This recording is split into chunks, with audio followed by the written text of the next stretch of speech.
کے حوالے سے ایک اور سوال آپ سے کرتے چلیں کہ ہمارے ہاں تو دائیں اور بائیں لکھنے والے جو ہیں ان کی شدت پسندی میں بے انتہا کمی آ چکی ہے. ترقی پسندوں اور جدیدیت پسندوں کی جو سفر آئی تھی اس میں اب ایک اعتدال کی روش آ گئی ہے. لیکن ہوا یہ ہے کہ اس روش کے آنے کے بعد ہمارے ہاں مغربی تنقیدی نظریات کی بھرمار ہو گئی. ساختیات، پس ساختیات، جدیدیت، مابعد جدیدیت، اسلوبیاتی تنقید، اس نے بڑا کنفیوژن پھیلا رکھا ہے. اب آپ پھر اس سے اختلاف کریں گے؟ نہیں، میں سے اختلاف نہیں تو ہم آپ سے وضاحت کر دیں کہ یہ کنفیوژن ہے کیا.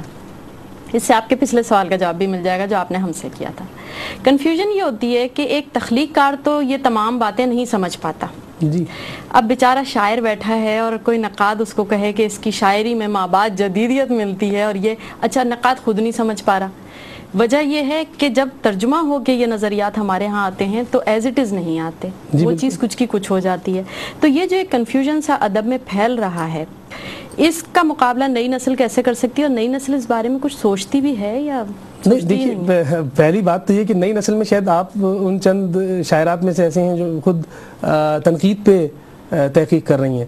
اور دوسری بات میں ایک بہت بنیادی نقطہ آپ پہ واضح کر دینا چاہتا ہوں کہ تخلیق وجہ تنقید بنتی ہے، تنقید وجہ تخلیق بہت کم ہوا کرتی ہے. صحیح. تو تخلیق کار کو شاید اس بات سے مطلب نہیں ہونا چاہیے کہ تخلیقی عمل جو اس کے اوپر ہو رہا ہے اس کا اثر کیا ہے. دیکھیے، شعر پہلے اپنے عروج میں ٹھیک ہو، یہ ضروری ہے. فنی طور پہ شعر ٹھیک ہو، ٹھیک ہے، اور آپ نے اپنے خیال کا اظہار بھرپور طور سے کیا ہو اس کے اندر اور اس کا ابلاغ ہو.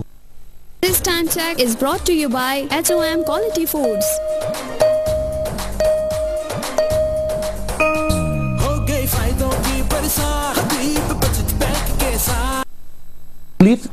تنقید پڑھنی ضرور چاہیے، لیکن ہمارے یہاں وہ میتھولوجی بن گئی ہے اس لیے کہ جیسا کہ آپ نے کہا کہ ترجمہ، اور ماشاءاللہ ترجمہ کرنے والے اگزامپل تو اس میں دیتے ہی نہیں ہیں سرے سے.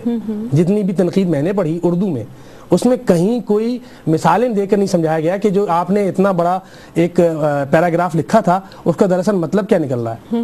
اور شاید وہ ترجمہ کرنے والے کے بھی سمجھ میں نہ آتا ہو کہ اس نے ترجمہ کیا کیا ہے. کم اچھی کتابیں ہیں، اردو میں بھی اچھی کتابیں ہیں تنقید کے اوپر، اور بڑا واضح مطلب سمجھ میں آتا ہے، اور مثالیں بھی لیکن کم ہیں. اتنے کام کرنے والے لوگ نہیں ہیں، اسی لیے تنقید پہ کام کرنے والے، پڑھنے والے کم ہیں. ایک تو مشکل سبجیکٹ ہے. دوسری چیز یہ کہ آپ کو شاید اس بات کا اندازہ ہو کہ ہمارے یہاں تو شروع سے ہی تنقید مغربی طور پہ اثر انداز تھی. یعنی حالی نے اور جتنے بھی ہمارے سر سید وغیرہ جتنوں نے بھی کام کیا ہے، اور اب تو تحقیق سے ثابت ہو گیا کہ ان کا بہت سارا کام جو تھا وہ آلریڈی ہوا ہوا تھا اور وہ محض ایک ترجمے کی حیثیت رکھتا تھا، اس سے زیادہ لیکن بہرحال انہوں نے ایک حالی کے ساتھ زیادتی کر رہے ہیں. میں یہ نہیں کہتا کہ سارا کام کو نہیں کہہ رہا، لیکن یہ تو ثابت ہے یعنی نا. صرف ترجمہ نہیں ہے، اس میں حالی کا اپنا بھی کچھ ہے. نہیں، اپنا بھی ہے لیکن پروون ہے نا، اور ایک ثابت ہو چکا ہے. تو اس میں نہیں سمجھتا کہ کوئی بحث کی گنجائش، لیکن بہرحال ہے. اور یہ اچھا تھا. دیکھیے، کسی چیز کا آغاز تو ہوا نا، کوئی چیز آئی تو آپ کے یہاں. اور جیسے شبلی کی لوگ کہتے ہیں بڑی کنٹروورشل تھی انیس اور دبیر کی جو موازنہ ہے، تو میں سمجھتا ہوں کہ اس نے ٹھہرے ہوئے پانی میں اس کنکر کا تو کام کیا جس نے دائرہ در دائرہ موجیں پیدا کی. تو ضروری ہے، کنکر پھینکنا ضروری ہے. ایک بحث کا آغاز ہو، ایک ڈسکورس ہو، آپ اپنی بات کہیں، میں اپنی بات کہوں، صحیح نقطے تک پہنچیں.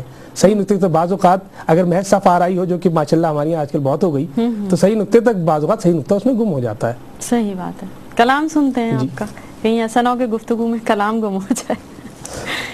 جی اچھا، اس سے پہلے کہ میرا کلام گم ہو جائے، میں ایک غزل عرض کرتا ہوں. چاہے عارض میں کبھی زلف گراہ گیر میں ہیں، چاہے عارض میں کبھی زلف گراہ گیر میں ہیں، ہم بہرحال تیرے حسن کی جاگیر میں ہیں. چاہے عارض میں کبھی زلف گراہ گیر میں ہیں، ہم بہرحال تیرے حسن کی جاگیر میں ہیں. اور صفحے دار لہو رنگ کیے دیتے ہو، صفحے دار لہو رنگ کیے دیتے ہو، کتنے مضمون ابھی معرض تحریر میں ہیں. صفحے دار لہو رنگ کیے دیتے ہو، کتنے مضمون ابھی معرض تحریر میں ہیں. اور تھم گئے ہیں جو تیرے وصل کی سرشاری میں، تھم گئے ہیں جو تیرے وصل کی سرشاری میں، ایسے لمحے بھی میری خوبی تقدیر میں ہیں. تھم گئے ہیں جو تیرے وصل کی سرشاری میں، ایسے لمحے بھی میری خوبی تقدیر میں ہیں.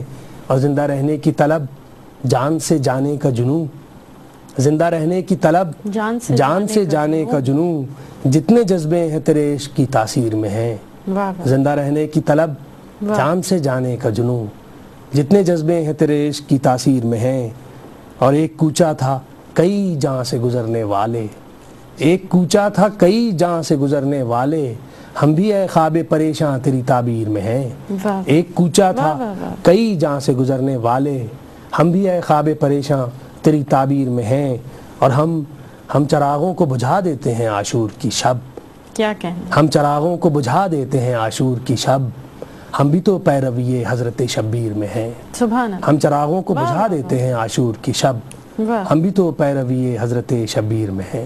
سبحان اللہ۔ ایک اور غزل اور سنیں گے آپ سے اور پھر کچھ گفتگو کریں گے۔ جی میں تو آپ کے کہے بغیر سنانے پہ تلا بیٹھا ہوں۔ ظاہر ہے آج بزم آپ کے لیے سجی ہے، تو آپ کا بھی دل چاہ رہا ہوگا کہ ہمیں اور ہمارے ناظرین کو کلام سنائیں۔ میرا تو یوں ہی دل چاہیا کرتا ہے۔ ارشاد۔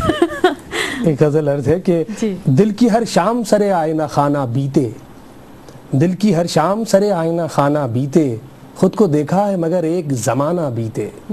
دل کی ہر شام سرے آئینہ خانہ بیتے، خود کو دیکھا ہے مگر ایک زمانہ بیتے، عہد ارباب ستم وصل کے رخصت کی گھڑی، عہد ارباب ستم وصل کے رخصت کی گھڑی، اب تیری یاد میں ہر وقت سہانا بیتے۔ عہد ارباب ستم وصل کے رخصت کی گھڑی، اب تیری یاد میں ہر وقت سہانا بیتے، اور دل کا قرطاس کیا خامہ الفت کے نثار، دل کا قرطاس کیا خامہ الفت کے نثار، اب حقیقت کوئی بیتے کہ فسانہ بیتے۔ دل کا قرطاس کیا خامہ الفت کے نثار، کیا کہنا، اب حقیقت کوئی بیتے کہ فسانہ بیتے، اور بیتے لمحوں کا فسون وقت کی گردش کے علم، بیتے لمحوں کا فسون وقت کی گردش کے علم، تجھ سے بچھڑے تو سبھی روز و شبانہ بیتے۔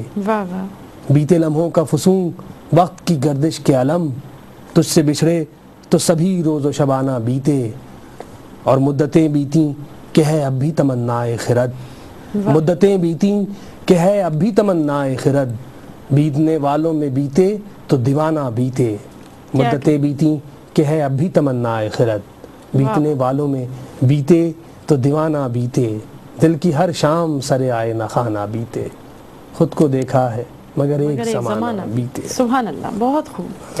اچھا ابھی آپ کی غزل سنتے ہوئے ایک خیال ہمارے ذہن میں یہ آ رہا تھا، اور اکثر ہم جب غزل پڑھتے ہیں یا سنتے ہیں تو اس کے صوتی آہنگ کے بارے میں سوچنے لگتے ہیں کہ ظاہر ہے کہ غزل میں ایک بحر ہے، ردیف ہے، قافیہ ہے، اور اس میں وہ سفر کرتا ہوا صوتی آہنگ جو ظاہر ہے کہ ایک اسلوب شاعر کے لیے بناتا ہے جی، اور بڑا اہم ہوتا ہے شاعر کے لیے۔